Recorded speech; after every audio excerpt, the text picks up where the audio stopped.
Well, new at noon, talk about a wild goose chase. State wildlife staff are out today catching and tracking hundreds of migratory geese on the Great Salt Lake.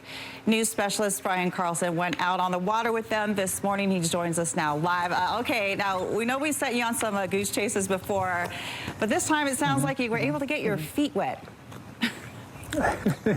Now, we were there, Tamara. We were out in the airboats over the last few hours. But if you want to find geese, you got to go where the birds are. And that's the whole point of catching them right here on the Great Salt Lake. It gives Utah a better idea of our geese population.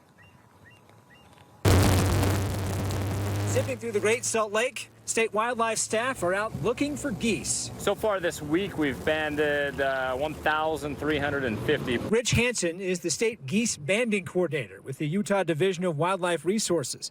His crew out on the water rounding up hundreds of Canadian geese before they regrow their flight feathers to better know the migratory patterns and manage the hunting season.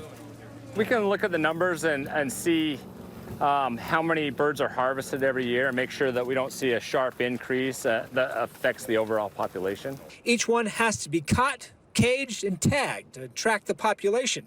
But first, you have to find them. On the water to get the geese, you gotta have an eagle eye.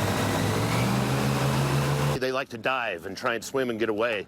Well, on that driver's seat, I'm standing up pretty high and I can see those birds swimming under the water. For those out in front trying to grab the geese, it's a reward. There's not a lot of jobs out there where the first thing you're doing in the morning is on the front of an airboat and grabbing geese off the front of it. Once tagged, rewarding to see where they end up. Our birds will go anywhere from Saskatchewan all the way down to Southern California and everywhere in between. So they travel a long ways. Now, they see the same roundup around the same time every year. Information on each one goes into an online database. And they say this week, they found one goose that had been tagged back in 2005. Reporting live from the Great Salt Lake, Brian Carlson, KSL 5 News. Back to you.